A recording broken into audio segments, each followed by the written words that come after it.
introduce y'all to my newest baby, Letters to the Sons of Society, a father's invitation to love, honesty, and freedom.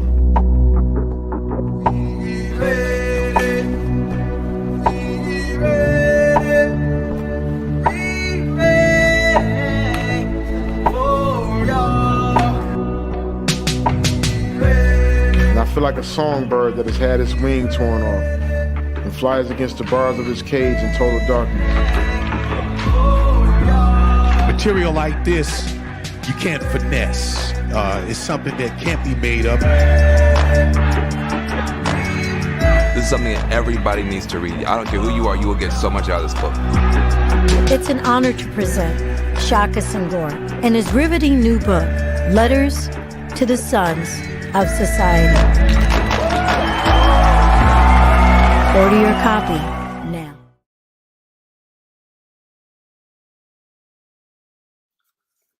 Welcome to everyone. We are delighted that you are with us for our book notes, and we're going to have an amazing conversation with none other than Shaka Senghor. You saw the opening trailer, and I'm really excited about this conversation. So I want to welcome you tonight for being with us, and all the entire team that has made this possible. As we have been partnering with several other tremendous individuals for this. And I'm going to be sharing that information a little bit later so that you will know this incredible team and the organizations that are a part of this event tonight. I want to share with everyone who is online before we open up in prayer that if you are on Twitter, we want you to share this information with other people so that they may join. You can join the conversation at hashtag OM3BookNotes. Just place that as a hashtag so people can follow the conversation on Twitter. You can also do the same on Facebook. And we also would want you to share some information if you are utilizing Instagram. We believe that the information that you're going to receive tonight from Brother Shaka will be transformative for yourself, transformative for your family, and ultimately, I believe this is transformative for our community and our nation. So let's begin first with prayer, and we are so grateful that we can have the opportunity to be here collectively, virtually this night. Let's go to the Lord in prayer. We thank you. We thank you. We thank you for transformation and possibility, and power and redemption, for forgiveness and humility, and for the creative literary spark placed within a brother by the name of Shaka Senghor. May the conversation tonight be one that transforms fathers and sons, allows males to become men, and boys to leave boyhood and enter into manhood, and eventually embrace fatherhood that will change our neighborhood. We thank you for this opportunity to speak and be in dialogue. We offer this prayer in the name of Jesus this night, and the people who've gathered may simply say, Amen. Well, I'm your host tonight, Otis Moss III, and I'm going to be in conversation with one of our great literary mavens, a brother by the name of Shaka Senghor. You may have seen his TED Talk, which has been viewed several million times, and I would invite you to check it out. Or his first book, Righting My Wrongs, where writing became a transformative aspect for his new opportunity and gifts that were already in him, but were being pulled out as a result of taking hold of some of the literary ancestors and learning the gift and developing the skill of writing. He is now an MIT fellow, and he's at the head of diversity and inclusion at Trip Actions, and she's doing work in the tech space. We'll hopefully have some conversation about that. He's doing some work in the hip hop space, and his brand new book, Letters to the Sons of Society. I hope that you will pick it up because I guarantee you it will be a blessing to you or blessing to someone that you want to share as a gift. His name is Shaka Senghor. And if you have not heard of him yet, you will certainly hear more about this brother, and he will be a part of the pantheon of our great literary writers who have been doing work to transform the heart and transform the head so that our community may thrive and not just survive. So I'm excited that tonight that I have this opportunity to just build with my brother Shaka, and we want to welcome him to Book Notes tonight. Oh man, thank you so much. That intro almost got me teary-eyed, man. Man, I appreciate that, man. Man, it's all true. I mean, I have been blessed by your work and your witness. And I told you that our men's fellowship viewed your TED Talk and we had a magnificent conversation. And they were so moved by your words, your authenticity, your brilliance, and your story. You know, when I think about that, I can't help but think about, the men who raised me while I was incarcerated. And, when I think about my work in the world, when I think about my writing, I always think about these just incredible, powerful men who are serving life sentences. Some of them have been in prison for over 4 decades at this point, and they saw something redeemable in me, and they poured into me, and they guided me to books, and they led me to Malcolm X. They started off by giving me books like Iceberg Slim and Donald Goins, and that really awakened my mind to the power of reading. And then they just laid that hammer down with Malcolm X, and I knew that life would never be the same again. So I always pay homage to them. So when I hear of men's groups, talking, celebrating whether it's the TED Talk or reading the books, it really makes me think about the great leaders that I was fortunate to have as mentors. Now, I'm so glad you brought up your mentors. When I was reading about them, I said, wait a minute, these are your 4 professors. These are the people who are bringing you through graduate school because they laid down a curriculum. And it's an important, I call it the black man's curriculum. You had to have Malcolm, you had to have little Huey, and you got to throw in some Iceberg Slim. And just share with us how just those 3 writers, Donald Goins, Huey P. Newton, and Malcolm X, what they did for you, or what was the reaction when you first read their words? When I first got, Donald Goins and Iceberg Slim, the thing that resonated with me, it was the first time I ever saw stories that reflected the community I came from, written in a language that was familiar to me. I didn't know it existed up until that time. And so what it told me is that our stories are important and that they have power and they have impact. And those books awakened me to the idea of the responsibility that we have to really, articulate our own narratives. And, when I got into Malcolm, the world knows Malcolm as this great humanitarian leader, this great defender of, our Black experience in America. But what I found really fascinating was Malcolm, the intellectual, the curious researcher, the person who didn't just take things at face value, and the principled, disciplined man that he was. Now, I can admit I don't have that level of discipline, but I admired it. And, when you think about Huey, I think sometimes we forget that, Huey and many of our leaders, like, they were kids, they were in their late teens, early 20s, and they just had these broad imaginations about what the world could be. And that really inspired me to think about, from a prison cell, what can my contribution be? First of all, just to our community and to the young men and young women who were growing up in circumstances similar to what I had grown up in. And I knew the pathway for me was through the written word. And I started off like Donald Goins. I started off writing fiction. A lot of people don't know that.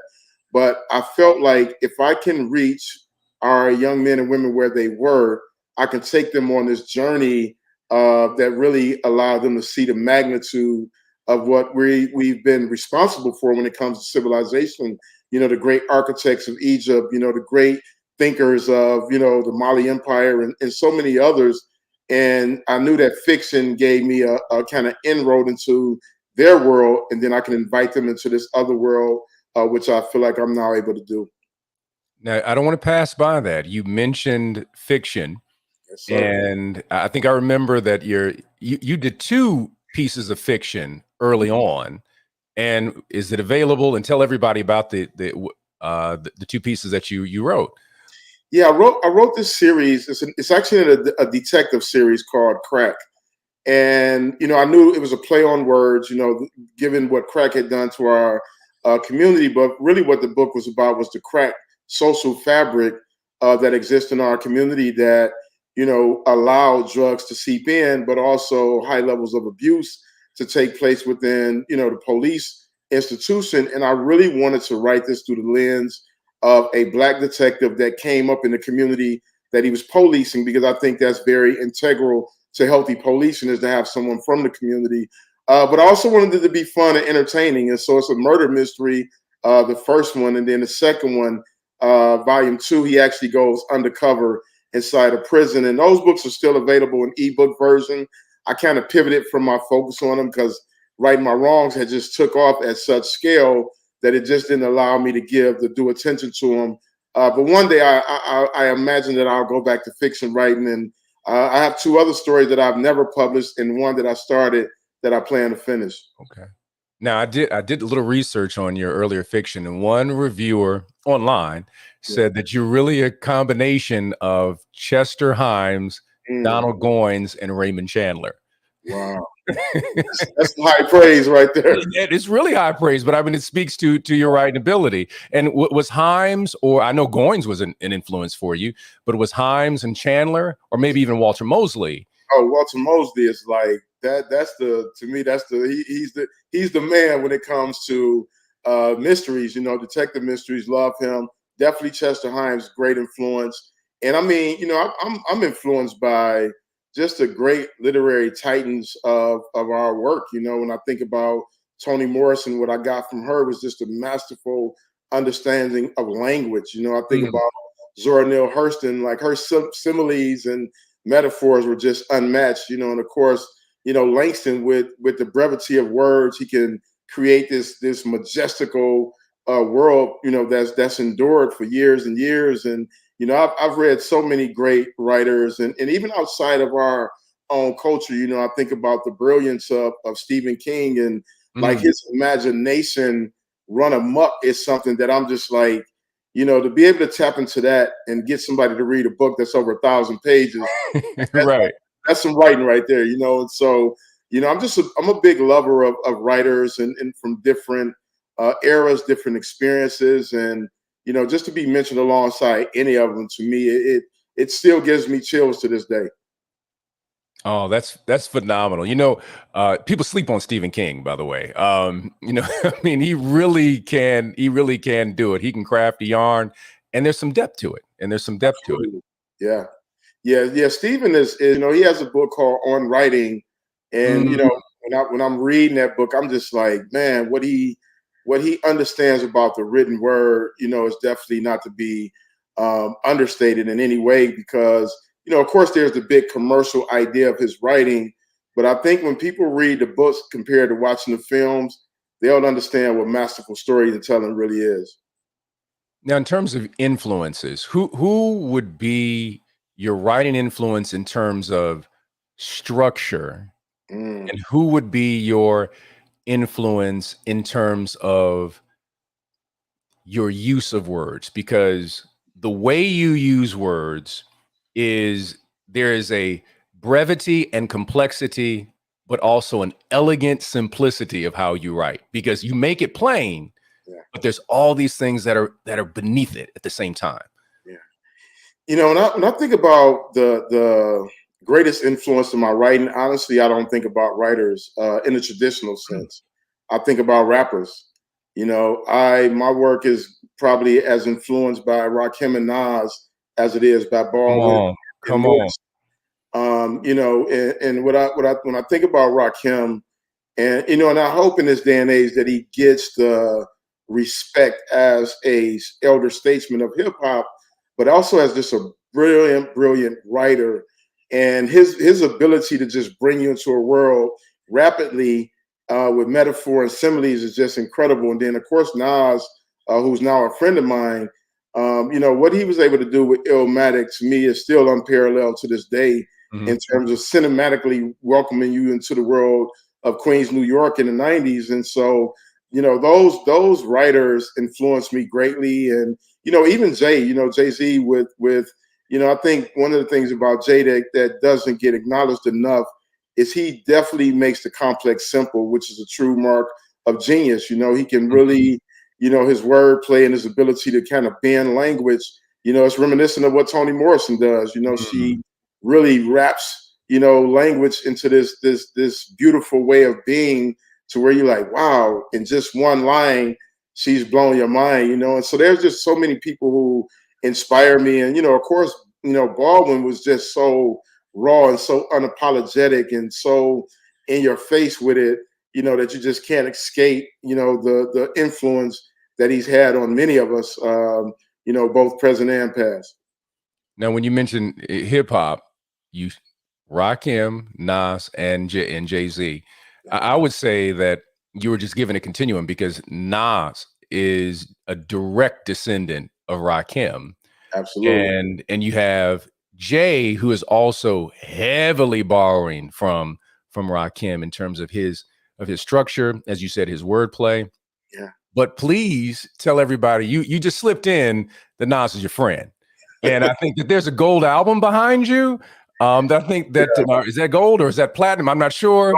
That album is actually a gift of somebody projecting what would happen with Nas's new album, my new book. Last year Nas invited me to contribute a verse to a song on his latest album, King's Disease 2. And the song is called Composer. And it really just was me talking about what I believe is important for us, especially in these times, is like, how do you really hold it all together when the world seems to be falling apart? And for us to really lean on the experience of our ancestors, what we've learned from their failures, what have we learned from their success, and really take that forward with us in life in a way that empowers us to make better decisions and to, understand that our internal narrative, especially in American society, is more important than external narrative that is oftentimes concocted by people who don't understand us, who have limited their, interpretation of who we are because it makes them feel better. And if we can recognize that what we say to ourselves matter more than what somebody else say to us, we'll be on the right path toward achieving all that we, we're blessed to have, embedded in us from birth. And so to be able to come full circle with Nas was just an incredible, incredible experience. And it's still surreal, honestly. Like, I have these moments where, I'm talking to somebody about it and I have to pause and just be like, wait, did I just really say that I'm able to contribute to, one of the greatest storytellers of our times album. And Nas has just been so gracious in extending that invite. And he's truly a fan of my work, which really means a lot because it's mutual respect. Now you have to tell the whole story because we've been talking and you gave a little bit, but the story of when you connected with them and then how the project came about, I think everybody would love to hear that. And for those of you, just let me stop for those who are the hip hop uninitiated, Nas Illmatic is not only absolutely classic, but it is a piece of poetry that would be placed up there in terms of the American lexicon of poetry. So I just want that to be real clear in terms of how amazing this brother is. Yeah, absolutely. So the way that the story began was 1994. I was on about my third year in prison at Michigan Reformatory. And back then we could only get access to music, by ordering cassette tapes, but we was kind of ordering them in the blind based on whatever we read about, or, if we call home, people say, well, this album is hot. And I was reading a Source magazine and it was talking about this guy. I gave him 5 mics, which was the first time that magazine had gave a 5 mic review. I ordered the tape and I remember just throwing the tape in and I was laying on my bunk, my little headphones on, listening to it. and a song called One Love came on. And One Love is this beautiful story that it was a letter that he was writing to a friend who was incarcerated. And I literally jumped up off my bunk and was like, who is this artist? Like, who is this man who's thinking about us being incarcerated? And, at that time, all my friends had abandoned me. And so he felt like a friend. He felt like a friend that cared about what the incarcerated experience was. And it just spoke to me, and so I rushed out the next day and I went and got a tattoo of Illmatic on my arm. But what happened was the tattoo artist wasn't great. There was no sophistication. And so I literally have the worst tattoo of Illmatic, I'm sure, in history. And, it was just ill. Yeah, it's ill on one side, Matic on the other side. And then there's a little dog in the middle randomly just biting through a chain. And so years later, I get out of prison and I get introduced to a man who's now a great friend of mine named Ben Horowitz. Some of you may have read his work, The Hard Thing About Hard Things. He's a Silicon Valley, venture capitalist. And the first day we met, I was telling him the story of my relationship to Nas, because what I found out is that Nas and Ben were great friends. And I showed Ben the tattoo and he literally fell out of the chair laughing. And he was like, I gotta call Nas. So he calls Nas and Nas picks up immediately. And I was able to tell Nas that, not only had he helped get me through, one of the darkest periods in my life when all my friends had abandoned me and I was sitting in that cell block with, years still to go on my sentence, but he also, inspires me as a writer. And so shortly after that, we met in person. And it was kind of very casual. We kind of did the brother nod, what up, and that was our first meeting. Second time we did the brother nod, it was a little bit more familiar. And then the third time we ended up going to a concert and we actually picked Nas up for the concert. And I don't know if I told you this part, but on the bus to picking Nas up was Fab Five Freddy, Quincy Jones III, Ben and I, and, Ben's son, Jules, and a few other of our friends, and we picked Nas up, and we got the music blaring on this basically a party bus, and Nas comes out of the hotel, and first of all he just cracks up laughing. He's like, nobody's picked me up like this since 1996.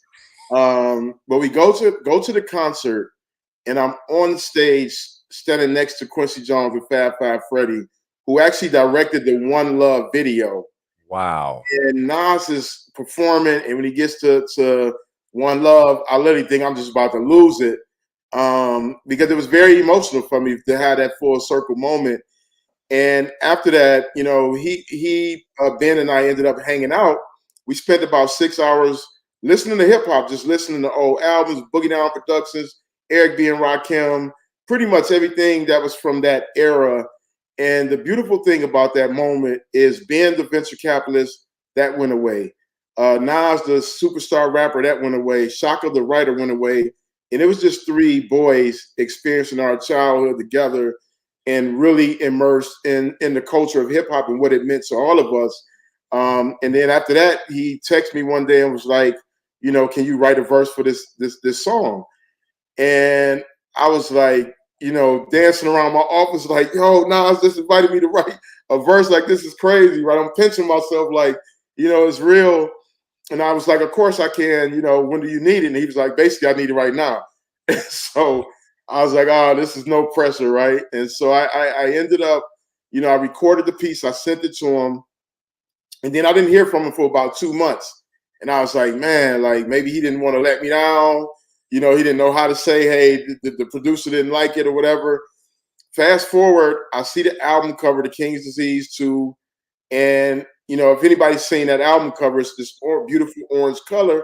And I was like, wow, this is crazy, because I was designing the book cover at the time, and I had just got the actual book cover. And it's the same color as the album cover. And so I sent it to Nas. I was like, man, this is so surreal that our album covers, we're on the same energy wavelength. And he was like, yeah, oh, by the way, I can't wait for you to hear our song when it comes out. And I was like, what?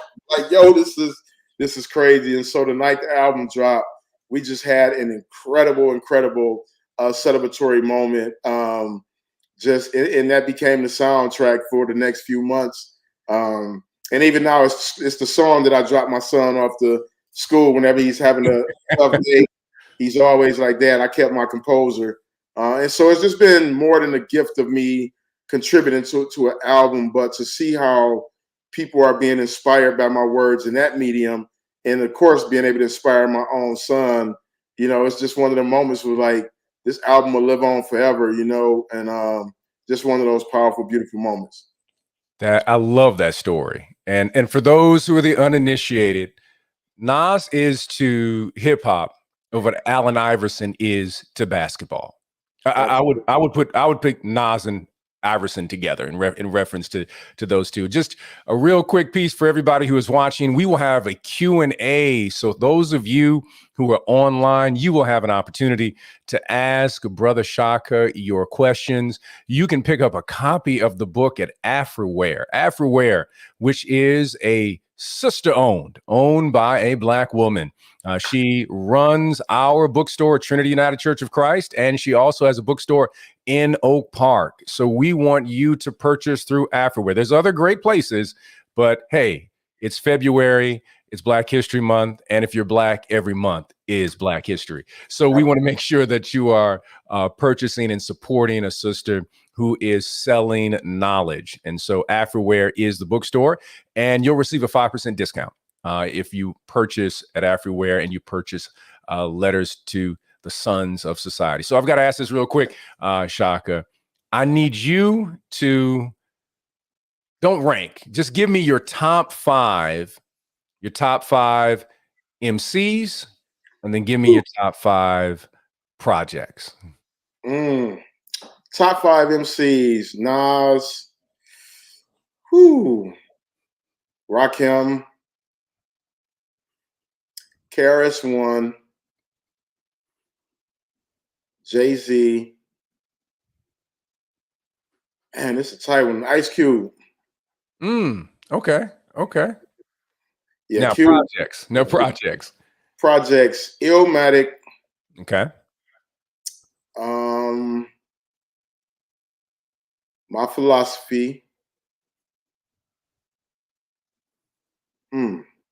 Actually, Me Against the World is just, I think Tupac, what he did with that was okay. So Me Against the World. King's Disease 2, of course. And I would say that 5th one, I'd say Straight Outta Compton. I just think that album was pivotal in hip hop. Pivotal in hip hop, and amazing production by Dre. Yeah. Production is incredible. Yeah, absolutely. Oh, I love it. I love it. Now, I just add a little piece here that I would have to include Kendrick. Kendrick is one of my favorite lyricists, man. Yeah, Kendrick. I mean, I got Kendrick on the wall. Kendrick is man, yeah. Kendrick is to me, he has some songs that just are, to me, I think should be the mantra for Black males. Fear off the DAMN album. I gotta be off that album. I think that's if you're raising Black boys, I think that song is the most powerful understanding of what has happened to so many Black boys. The way that we get beat down mentally and emotionally in our home before we go out into the world and receive further, problematic messages about who we are. I think what he did with that song was just unbelievable. And yeah, Kendrick is definitely like in that top tier. That's the hard thing about being almost 50 though, because you got so many. I just have so many different eras. We have a large catalog. For example, we have someone who is a part of our community that I put in that amazing freestyle gifted Common, Black Thought, MF Doom. I mean, I think MF Doom is someone who can, what he can do with phrasing is absolutely extraordinary. Absolutely. Just amazing. But we don't want to get into the whole hip hop thing. People are like, what are they talking hip hop? We talk for hours. We'll do that on our own. We'll do that and have a conversation about hip hop. But your latest book, and what I love of what you've done, and you've already talked a little bit about the professors that you encountered when you were incarcerated. But the story is so authentic, and you place your vulnerabilities. The story you begin with in terms of your relationship with Jay. And I'd like for you, for those who've not read, to share a portion of that story of your relationship with your son and how you developed a relationship with your son. Yeah, thank you so much for asking that. That first chapter, when I was thinking about the book and the first letter, the first letter is to my oldest son, Jay, who was born 6 months after I was arrested and incarcerated. And Jay was primarily raised by my dad and my stepmom, or my bonus mom. And they was also basically raising Jay's mother because we were teenagers when he was born. And, throughout my incarceration, my dad, who's really the inspiration for this book, the cover of the book is actually snippets of my dad's writing of his letters to me. And then one of them is a snippet of my letter to my oldest son, Jay.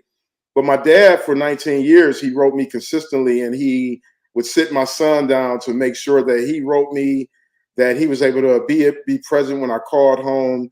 And he also brought my son to visit me throughout my incarceration. And what happened is that I created a narrative about the relationship that I had with my son. And what I didn't factor into is that when you're incarcerated and your loved ones come to see you, you're getting the best, well-mannered version of your family because it's such a limited amount of time, and they're getting the best, well-mannered version of you. So there is no resolution of conflict. There is no ways of navigating the deeper, needs of relationship building under those circumstances, because as a parent, when children see you in an environment where you don't have any agency, it's hard for them to really understand your role in their life as a guide and a protector when you can't guide or protect yourself within the structures of this environment. And so the narrative I created was false. And so I came home more as a mentor than a dad. It was kind of like, hey, here's the things that you need to do in order to avoid the path that I took. And I never factored in that, my son had his own destiny. He had his own journey. He had his own dreams. And he hadn't given me permission to take him on yet another journey, which is exactly what I was attempting to do. I'd already took him on his journey to prison. And now I was trying to take him on his journey to me building the life that I wanted for myself and imagined for my family. And he just hadn't given me permission. And I think the lesson in that is, as parents, sometimes our ego is so attached to the outcomes of our children that we don't really zoom out and acknowledge that they come equipped to this world with a whole destiny of all of their own, and that we can't force onto them, ideas or broken dreams that we didn't fulfill. And that's exactly what I was doing. And so what it led to was a series of conflicts. And in this particular letter, I talk about one that ended with me getting the news that my son had been murdered after I had threatened to address, a threat he had made to me. And I don't want to give a spoiler, but it was a powerful moment of learning, not only for myself and him, but also for our family and our community, because all too often we see the cycle repeating itself where, acts of violence is perpetrated within family structure. And oftentimes when our boys are abandoned, whether intentionally or unintentionally, there are true consequences that impact the way that they interact with their fathers, whether we're present or absent. Now, one of the things I wrote in the margins of the book was untreated trauma for yourself, for Jay, for Sekou, for just in general, men dealing with untreated trauma. We may not call it trauma. We may call it something else. But your book addresses that. But how have you addressed the untreated trauma for your boys? Yeah, that's a great question. When I got out of prison, I thought I had it all together. I walked out, I had the intelligence, I had the books, I had, a sense of direction and purpose. I knew what I wanted to do with my life. And what I didn't account for was a few things. One was arrested development. And we've heard that word thrown around where, your life basically stops at the point of a very traumatic event. And I've had multiple, tragic events and traumatic events over the course of my life. And what I realized is that I went to prison at 19 and I came home at 38 years old physically, but I was still about 19 emotionally. And so what I had to reconcile was that I was still a little boy trapped in a grown man's body. And so for the past 12 years, I've been working to undo a lot of that damage. And I'll just say this, to the audience that doesn't know the depth of my story, I spent a total of 19 years in prison, and 7 of those years was in solitary confinement. And nobody leaves that environment without scars. It is one of the most devastating things you can do to another human being, which is to cage them indefinitely in an environment that is very chaotic and disorienting, and then expect them to come out and act civilized and be civilized. And so there were tons of things that I had to acclimate myself to. I had to learn how to be just in proximity to people who I didn't know. I had to grow accustomed to physical touch. Somebody just touched me on my shoulder or somebody standing behind me. And so there was a lot of unpacking, and there's still a lot of unpacking, that has had to take place. And with my sons, the hard thing about, mental health challenges, emotional health challenges is that when a child becomes an adult, the parent has no say-so in their healing process unless they're invited to be a part of that. And so up to this point with my son, Jay, and I, we're still on that journey of figuring it out. With my younger son, say, cool, it's a lot easier, due to my own intention around understanding like what my emotional needs were as a kid. I'm able to show up fully emotionally available to my younger son and mentally present and physically present in a way that has allowed us to just have a beautiful, beautiful relationship. And it's the thing that really is the most inspiring to me at this point. You know what I love that you did in the book when you were talking about Jay, talking about Sekou, is I also noted the idea that a father's role, and I get it. I'm gonna I'm gonna mess up how you say it, but you talk about the father's role in terms of teaching a young man, a boy, the kind of emotional maturity, the ability to be able to handle multiple emotions, but especially vulnerability and love and humility and these emotions that normally that we're not taught how to handle. And then simultaneously, I think for some in the audience who may not recognize that for Black men, being emotionally vulnerable can be death. Absolutely. At the same time, it's also life. So we're caught between two spaces of our vulnerability can kill us, but at the same time, our vulnerability can save us. Absolutely. And the reality is our lack of vulnerability is really killing us.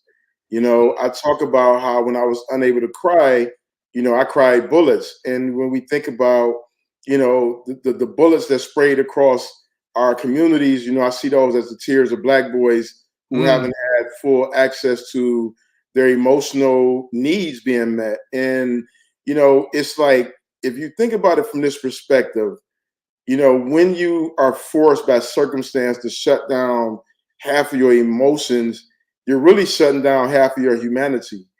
And that has led to deadly and devastating consequences in our community. And the other side of that is that the narrative around, love being a weakness has been completely, falsely advertised. Like love is the greatest strength. It's the thing that, when you think about the other roles of responsibility we have as dads, whether it's to be the providers, whether it's to be the protectors, when that is love centered, it shows up in the most beautiful way because you recognize that protection isn't only our physical ability to defend our families. Protection is to ensure that they're not exposed to things mentally harmful, psychologically harmful, like false narratives, emotionally harmful, like false ideas that we can't be emotionally loving and available men and somehow still be strong and resolute.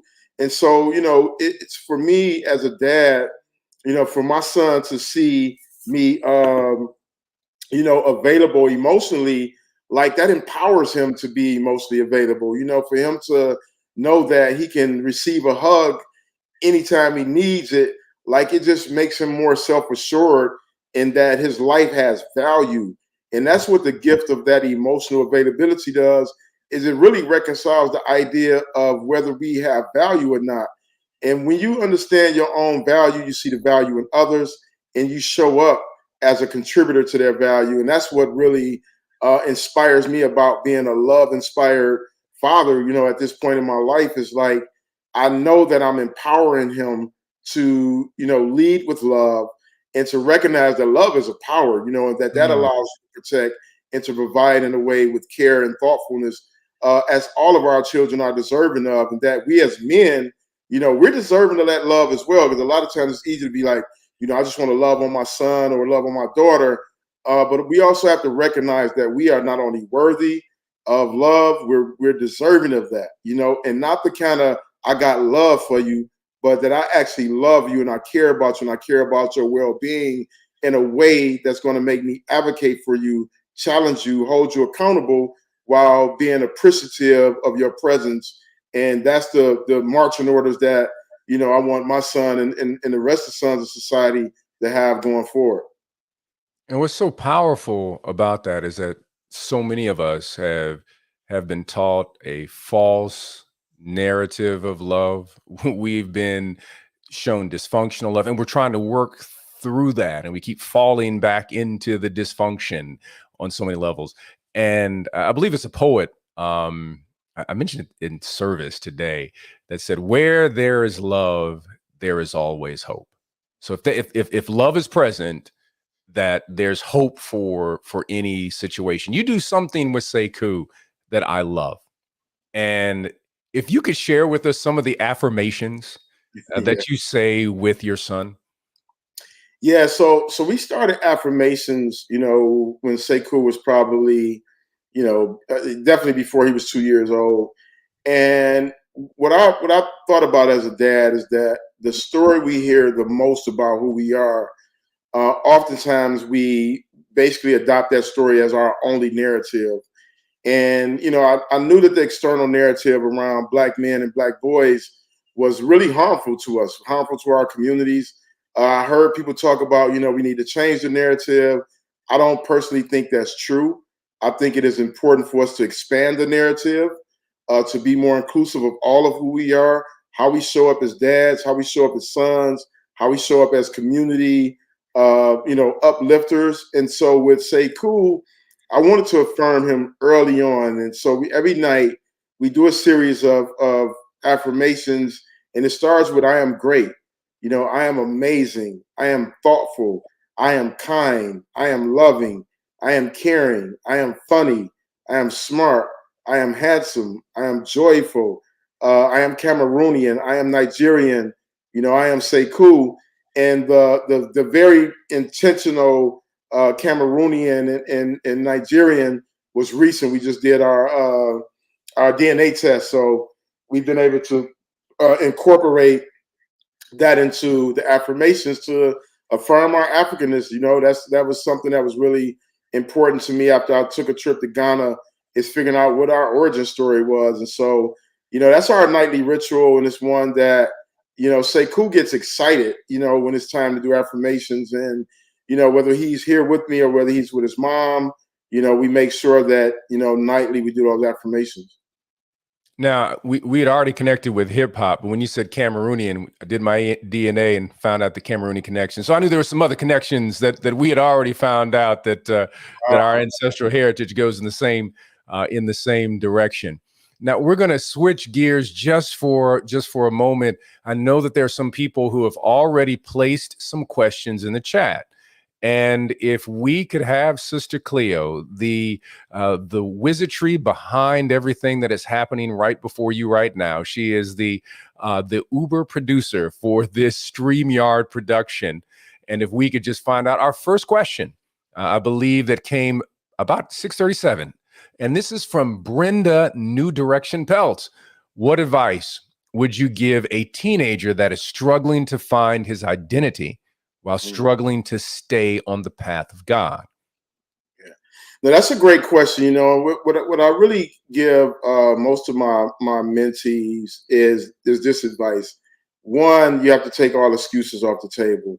I think it's the greatest gift we can give ourselves is to acknowledge the things that have hurt us or harmed us and what we're struggling with, but recognize on any application you put in, whether it's to school, college, or in between, there's no box that says excuses. And the short version is the world doesn't care about your excuses. And so for us, it's important to acknowledge, yes, these are the things that are hurtful and harmful to us, but here's what we're going to choose to do about them. We're going to choose to chart a new path. And the other thing is to master your thinking. What we think about the most really begins to shape our world and our world experience. And so, the way that I've approached mentoring is to really strip down kind of like, what are people thinking about?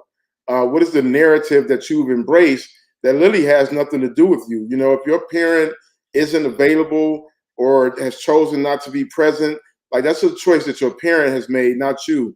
And so you have an opportunity before you to choose the life that you want for yourself and to know that it is a moment by moment process. You can think about the big picture.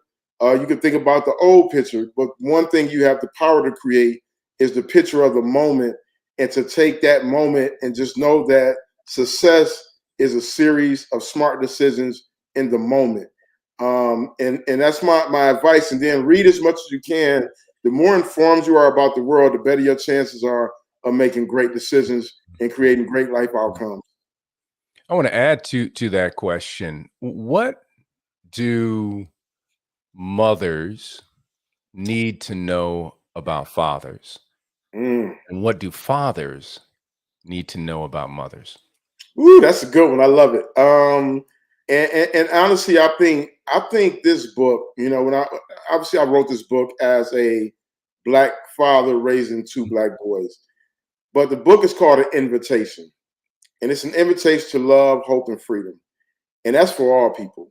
I think this book is as important for our white dad counterparts as it is for our mother counterparts. And I think what I would love for women to understand is that we are human too. We have real emotions that are valid, that are legitimate. We have fears. We have all the things that you all have. We've just mastered the ability to mask what those fears is as an effort to protect and provide. And what I think is that right now, dads need more softness in their lives, more spaces where we can honestly be present and emote and express exactly what it is we're feeling and we're going through. I don't know too many brothers who, when they walk out of their door, they're questioning whether they're going to make it back home to their family. And that's something that we carry with us. And it's a heavy, heavy burden for us to have to think about every day. We don't have to just think about whether our family is safe when they're, tucked in bed at home. We have to think about, are we safe on our route to work? Are we safe when we go to the local store to pick up some bread? Are we safe when we're out, mowing our grass? Because the world has created a space to where fathers just don't feel safe. And so we need more than the big piece of chicken. We definitely don't want any more tools or any more barbecue kits on Father's Day, because that's really all about y'all. We want tickets to our favorite sport. We want quiet time with the remote, unimpeded by anything else, and our great libation, whatever that happens to be. But I say that in jest, but it's honestly a thing of like, really what we want is to be heard, and for our things that we think are important to be valued and not to be mismanaged when we actually open up our emotions to love and relationships and vulnerability and parenting. We truly just want to be heard. So what is it that fathers need to know about mothers?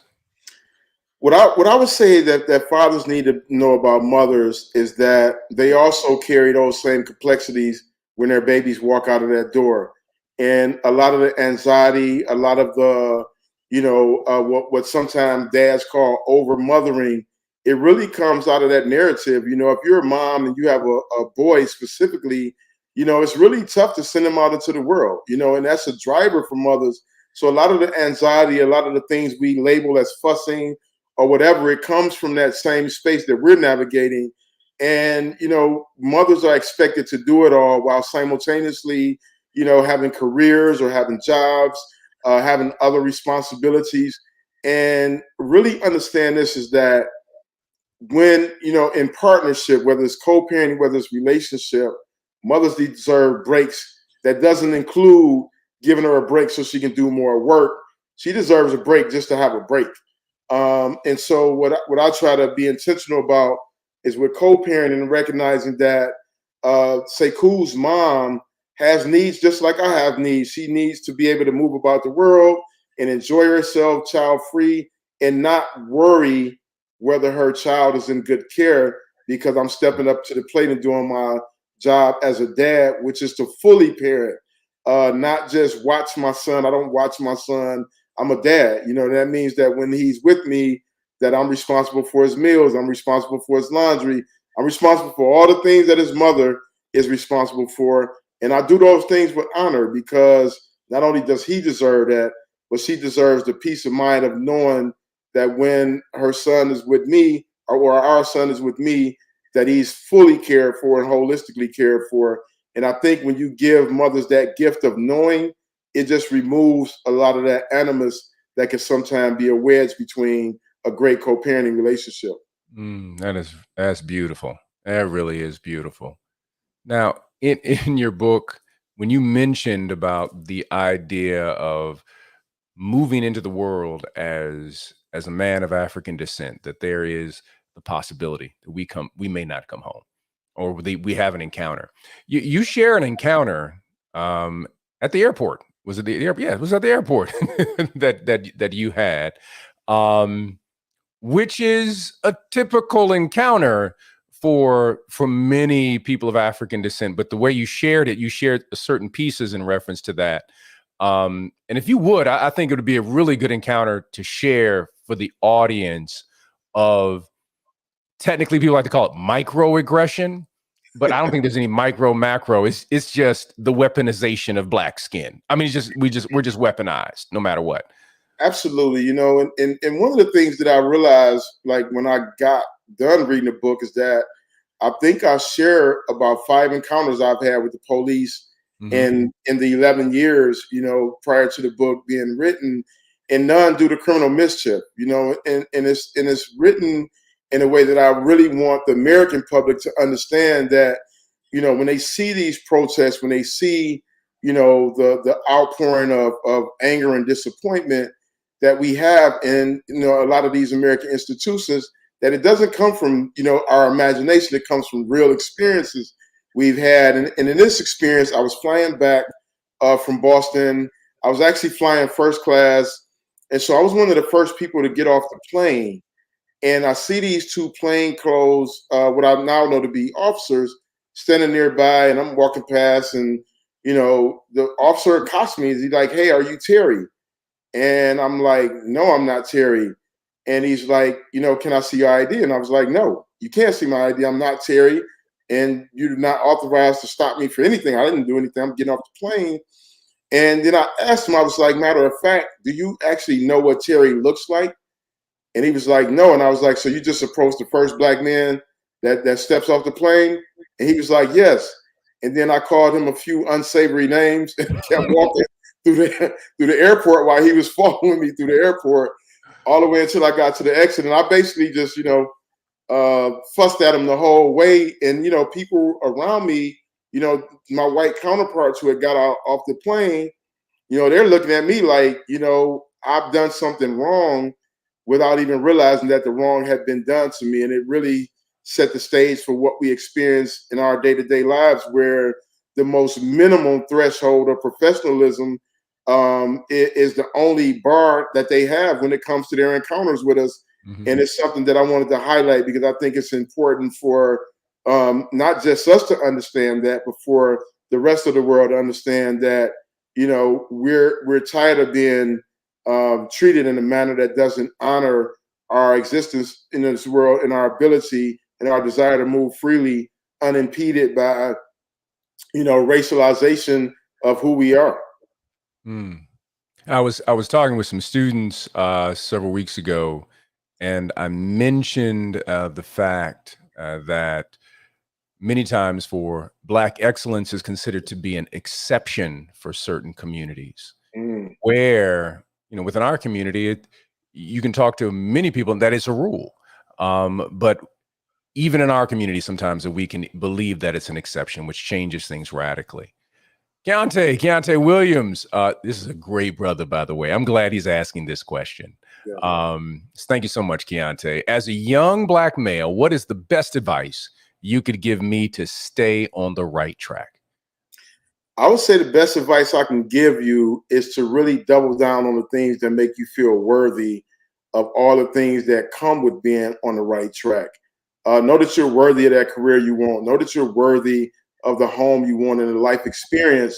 And that means that you have to reinforce it every day. You have to do, whether it's meditation, whether it's affirmation, whether it's prayer, to acknowledge that your worthiness is enough and that you are enough. And when you recognize that, like, you'll move the world to be in service to all that you dream of and desire. And the second thing I would say is read, read, read. The more informed you are, the more inspired you are, the more capable you will realize that you are. And once you realize what you're capable of, like, the world can't hold you back. When I walked out of prison after 19 years, they told me I would be back in 6. And I promise you that my life has been extraordinary in every sense of the word by comparison to the people who said I would be back in 6 months. Mm. And so, I say that to say, if you think about where I started to where I'm at today, what I've accomplished, it's really a matter of what I believed about myself when nobody else could even see the possibility of me being anything other than a repeat offender or someone who just came out and went quietly away and hoped, that I can get a job. So understand that it's many who have paved the way for you. It's many who have walked tougher paths than you. And it really all starts within you. And once you make up your mind, it's nothing that can hold you back. But you got to make up your mind and know that you're worthy, and know that, everything that you've ever imagined has been bought and paid for by those who came before you. Oh, Keontae, did you hear that? Keontae's a great brother, too. I'm so glad that he asked that question. He's really a gifted young brother. Now, there are several people we have some other questions that are coming, but there's several people that have questions in reference to unrealized trauma. Now, Dawn Stevens has a question. How do we address the untreated trauma that is plaguing our young people today, which is resulting in the violence we see? That's a great question, Dawn. And I say, first of all, we have to acknowledge the truth about all of our trauma. And a lot of times we point to the gun violence specifically as the ultimate expression of the traumatic events in our community. But we really have to start with what's happening in our household. And we have to understand the systemic nature of, how society has impacted what happens in our household. The beating of our children as a rule of thumb and as the only means of correction oftentimes has been celebrated in a way that's damaging to our community because it sends mixed messages. And, I know within our community, the most controversial conversation oftentimes is corporal punishment. But I'm a firm believer that you can raise children healthy and whole without ever striking them. And that's beyond when they're the age where you just got to keep your hands out of the light socket. But I'm talking about thought evolved little human beings who we can really lean into in a different way. But that trauma in the household and that interpersonal trauma is something that's so important. We haven't done a great job at protecting our girls from, people who are predatory, who happen to be in our community. We have to stop allowing our shame to dictate our wisdom when it comes to protecting our babies. Mm-hmm. You know, we have to start thinking about, you know, if you go to the kids in the neighborhood and you ask the kid, do you know anybody who's been shot? And oftentimes, every kid raises their hand. It's in their household. It's on their block. Like, we have to create structure around making sure that they're able to address that. Like, you know, you can't imagine being, you know, a 15-year-old who's already experienced 2 or 3 friends being murdered, and then expecting that child to show up in the world fully present as if nothing has happened. So we have to do a better job at even looking at our babies as babies. We have to stop adultifying them, because that's where a lot of the trauma is at, is in how we have taken, you know, the heartbreak of America's racist interpretation of us, and we've basically taken that out on our babies. And so if we can disrupt that, we change the world. We have another question coming from Brenda Dixon. And Brenda asks, can we talk about the role of professional therapy? Yeah, I think professional therapy is integral to our success. You know, I think we're getting to a space now where you have other people on major platforms talking about it. Charlamagne the God on the Breakfast Club comes to mind first. He's really been a champion of mental health treatment.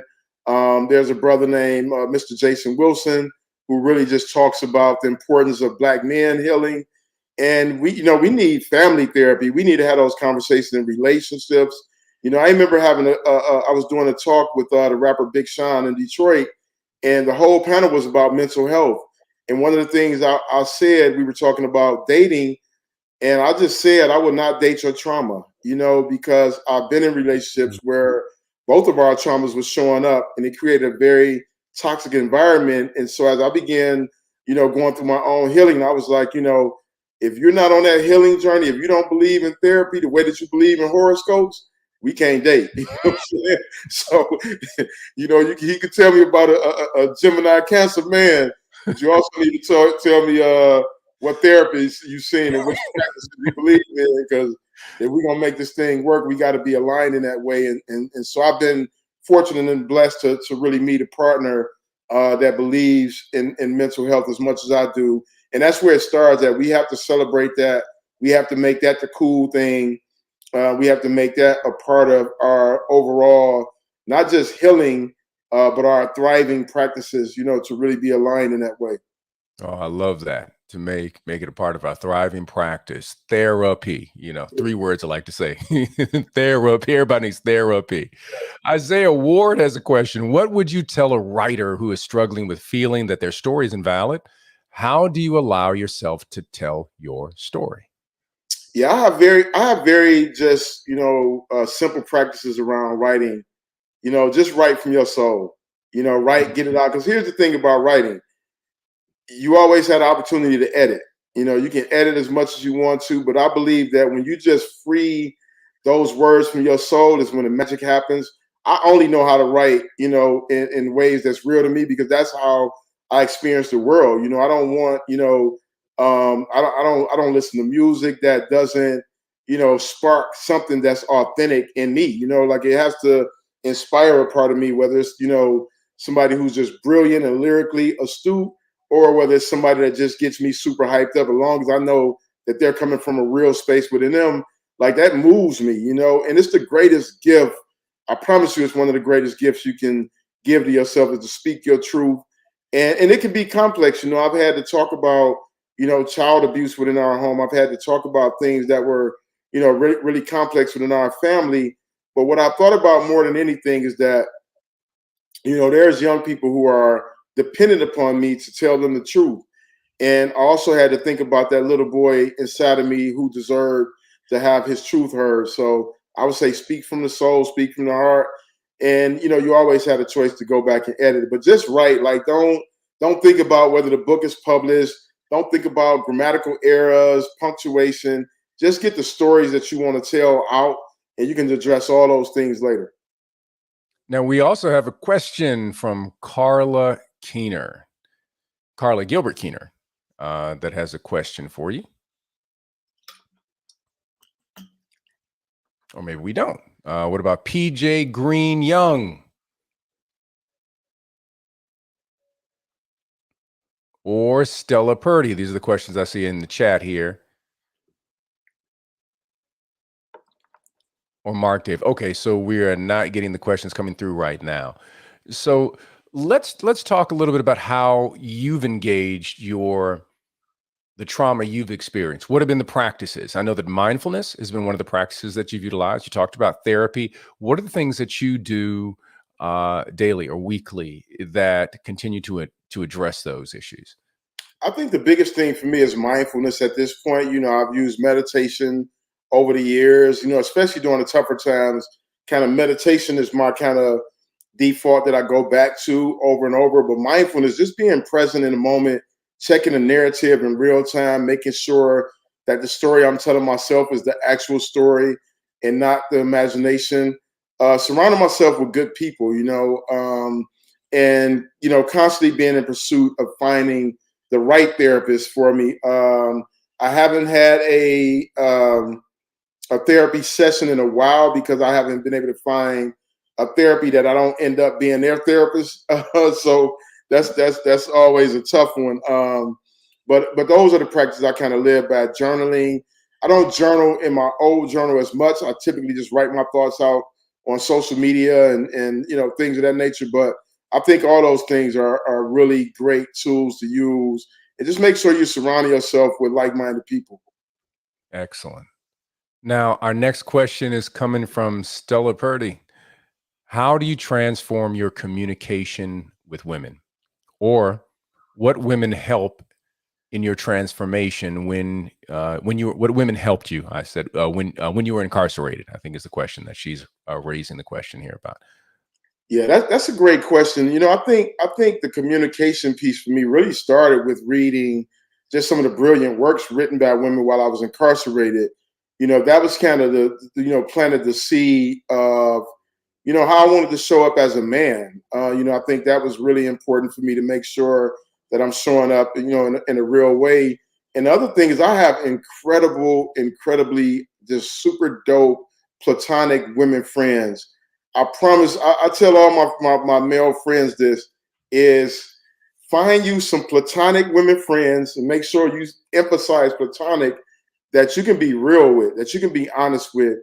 They've kept me out of so much trouble. When now we even have codes, right? So I can be, talking to some of my women friends, and I may have a situation with my son's mom where we don't agree, and I always reflect the whole story to them, and really ask them to give me am I tripping? Am I overthinking this? Is my ego inserted in this in a way that's not healthy?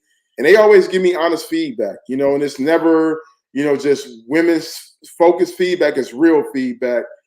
Even when I was dating, I had this kind of code word for some friends of mine because I realized I was standing in my own way of ultimately finding the type of relationship I desired.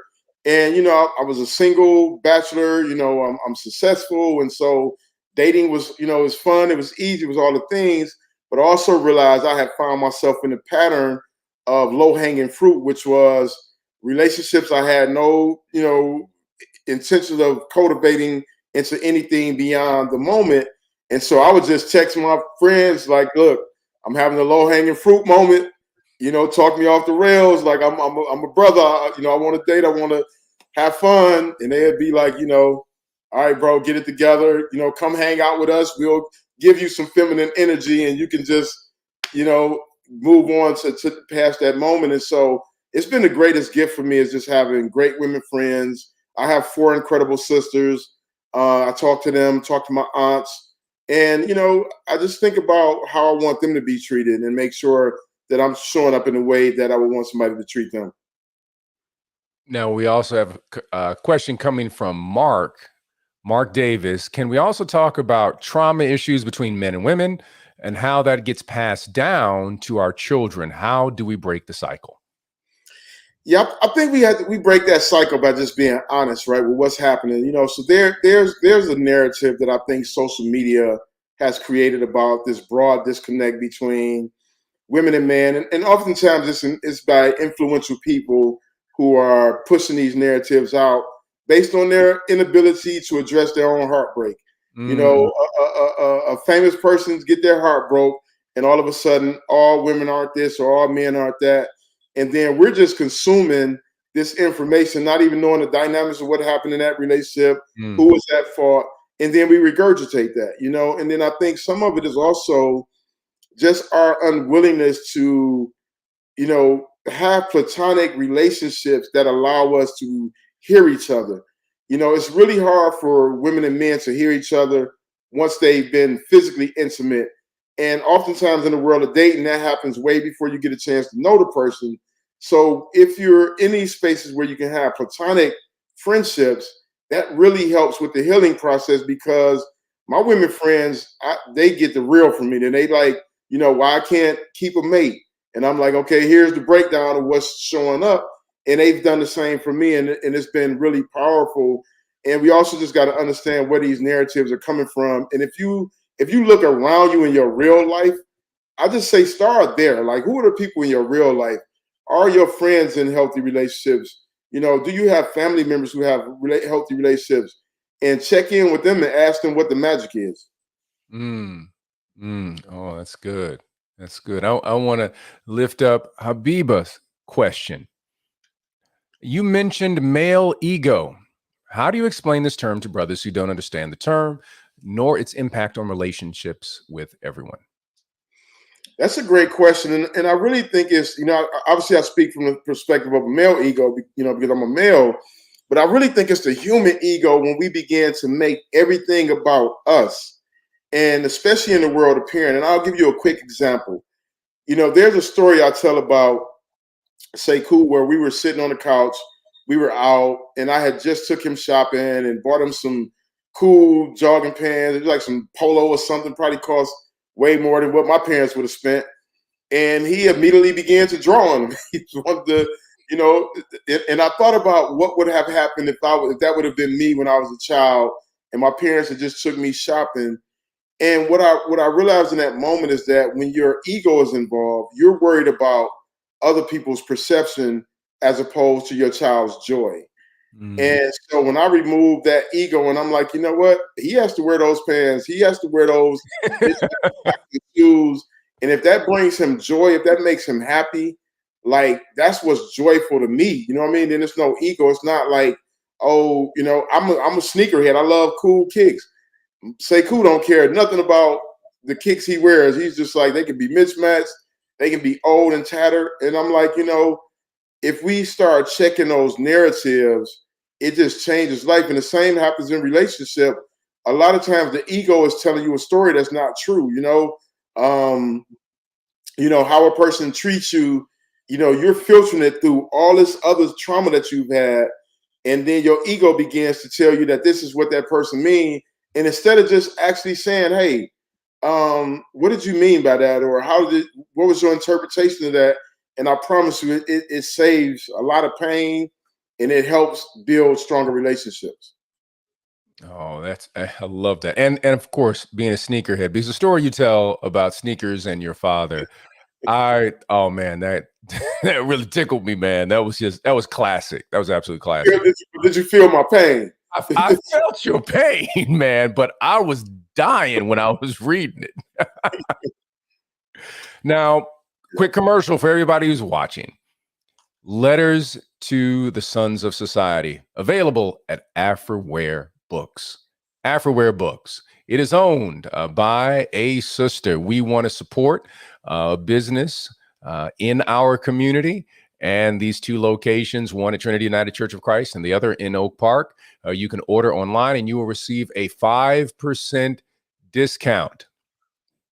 So, Letters to the Sons of Society. Now, before we go on, I would love for you to read a portion of your book so that people can hear not only your voice, but what you have put from pen to paper that is such a great blessing. Is there something that you want? I mean, there's a section that I was hoping that you read, but I would like for it to be author's choice. No, which section is it? That was, hold on, I'm going to pull it up right here. Isolation. Okay, that is. You would think that I know my book. Well, see, I got that early copy, so it may be a little bit different in terms of the front, the layout. So yeah, I can find it real quick. So it's page 97. It's where that starts at. I think you could just start right there because I think the opening is beautiful. Okay. Isolation. Dear Sekou, I want to talk to you about solitude and isolation. I have known a lot of both in my life. For me, it began early, from having a neighbor attempt to molest me, to watching my brothers go off to a boys' home, to lying alone in a hospital bed after being shot. I have known what it means to be completely alone. There will be times in your life when you're alone, very alone, and you need to be able to deal with it. I was in solitary confinement for a large portion of my time in prison. In total, it came to be about 7 years. But there was one stretch when I did 4 years straight, from October 1999 to March 2004. I woke up every morning inside a 6 by 9 foot solitary confinement cell. For 5 days a week, for years, I got to leave my cell for only 1 hour a day. And let's not even think about the prison's policy that kept me in solitary on 24-hour lockdown for 2 days a week. Isolation is inhumane. It causes profound damage to human beings. No one leaves there without deep scars. No one. Many others have written eloquently about isolation and how damaging it can be. Anne Frank, in her famous diary, wrote that one particular day, Sunday, was dreadful to her. I wandered from one room to the next, down the stairs and back up again, and feel like a songbird that has had its wings torn and flies against the bars of its cage in total darkness. Outside, fresh air and laughter. A voice inside me screams. I don't even try to answer anymore.